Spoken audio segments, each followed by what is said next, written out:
Hello বন্ধুরা, শুভ দুপুর। আজ চলে এলাম একটা মাটনের রেসিপি নিয়ে। প্রথমেই বাজার থেকে মাটন এনে ধুয়ে পরিষ্কার করে তাকে একদম রেডি করে নিয়েছি। ডুমো ডুমো করে কিছু আলু কেটে তাতে একটু নুন দিয়ে ছড়িয়ে রাখলাম, হলদি আর নুন মাখিয়ে একটু রেডি করে রেখেছি। তার পাশে এবারে ম্যারিনেট করব মটনটার মধ্যে। সবার আগে দেব কিছু আমি কুচনো পেঁয়াজ। আমার 1 কেজির মতো মটন ছিল, আমি 3টে পেঁয়াজ বড় বড় দেখে কুচিয়ে নিয়েছি। এবারে সুন্দর করে তাকে আমি ম্যারিনেট করব, তার জন্যই সব রেডি করছি।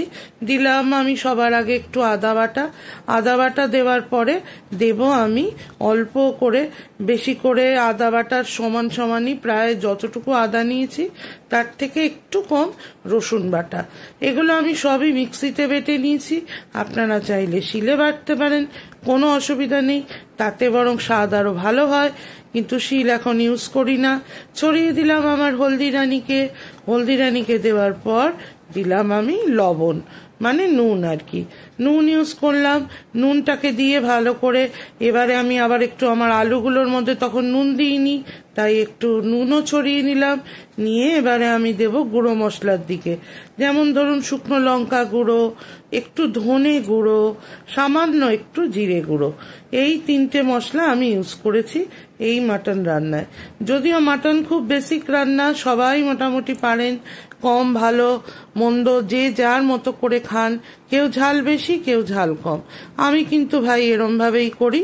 ওপর দিয়ে দিলাম একটু সরিষার তেল এবং কয়েকটি টমেটো কুচি দিয়ে এবার আমি মোটামুটি 10-15 মিনিটের বেশি মটনটাকে মেখে ঝুঁকে সুন্দর করে রেডি করে রাখবো। তার ফাঁকে আমি আমার মাটনের যে আলু রেডি করার জন্য ঝোলটা, যে গ্রেভিটা বানাবো তরকারিটা, তার জন্য কড়াই ঠিকঠাক মতো তেল দিয়েছি এবং সঙ্গে দিয়েছি কটা তেজপাতা এবং দারচিনি, লবঙ্গ, এলাচ।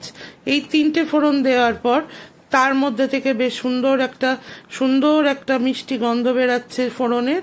এরপর আমি নুন হলুদ মাখানো ডুমো ডুমো করে কেটে রাখা আলু সুন্দর করে কড়ায় প্লেস আউট করলাম। সুন্দর করে এবারে ভাজবো, তাকে একটু ভেজে নাড়াচাড়া দিয়ে সুন্দর করে আমি ভেজে সুন্দরভাবে একদম তাকে ভাজা ভাজা করে ফেলবো। ভাজা করছি এবং সেই প্রসেসটাই চলছে। এর মধ্যে আমার মাটনটা বেশ কিছুক্ষণ আমি ম্যারিনেশনে রেখে দিয়েছিলাম। আলুটাকে কেউ চাইলে খুব বেশি লাল লাল করে ভাজতে পারেন, আবার কেউ চাইলে আমার মতো সাদা মাটা ভাবেও ভাজতে পারেন। করার পর মোটামুটি আমার আলু যতটুকু ভাজার দরকার আমার মনে হয়েছে হয়ে গেছে। তারপর আমি আমার সুন্দর মাটনটাকে পুরো কড়ায় দিয়ে দিলাম এবং এরপর শুধু একটি কাজ, সুন্দর করে মাংসটিকে আমি কষাবো যতক্ষণ না একটি পেঁয়াজও আর একদম গোটা গোটা না থাকে। অনেকক্ষণ ধরে একটু কষাবো, কষিয়ে আমি মটনের পেঁয়াজ এবং বাকি ফ্লেভারগুলো যাতে মাটনে ঢুকে যায় সুন্দর করে একদম পেঁয়াজকে গলিয়ে ফেলার চেষ্টা করব। আপনারা কে কিরম ভাবে মাটন খান সেটাও আমাকে একটু জানাতে পারেন। আমি ঘরোয়াভাবে এইটুকু ভাবেই বানাই, বিশেষ কোনো পদ্ধতি আমার জানা নেই, তাই জন্য আমি এইভাবেই বানাই। একটু কাশ্মীরি গুঁড়ো লঙ্কা বন্ধুরা অ্যাড করেছিলাম, তাতে একটু কালারটা আরো বেশি সুন্দর হয়। আমি কিরম ভাবে মাটন বানাই আপনাদের সামনে আমি আজকে তুলে ধরলাম। আপনারা কে কিরম ভাবে মাটন খান সেটাও কিন্তু আমাকে একটু কমেন্ট করে জানাতে পারেন। এবারে দেখুন আস্তে আস্তে আমি কিন্তু যত মটনটাকে টাইম নিয়ে কষাবেন ততই দেখবেন আস্তে আস্তে পেঁয়াজ গলে যাবে এবং মটনের রং রূপ দুটোই চেঞ্জ হয়ে যাবে। দেখতে পাচ্ছেন, বুঝতে পারছেন? মাটনের কিন্তু পেঁয়াজ আর একটিও গলা নেই, পুরোপুরি গলে ভূত, একটিও গোটা নেই কথাটা হবে। তার মধ্যে একটু শাহি গুঁড়ো গরম মশলা, মোটামুটি মাটন আমার প্রায় হয়ে এসছে। এবার আমি শাহি গুঁড়ো গরম মশলা, যেটা আমি ইউজ করি গরম মশলা সানরাইজের, সেটাই দিয়ে দিলাম। দেওয়ার পর আবার আমি সুন্দর করে মাটনটাকে কষিয়ে সামান্য একটু দেখুন জল বার হয়েছে, সামান্য আমার যতটুকু পরিমাণ গ্রেভি দরকার, দিয়ে আমি প্রেসারে 3খানি সিটি দেব। মোটামুটি আমার 3টে সিটিতে মাটন একদম রেডি হয়ে যাবে।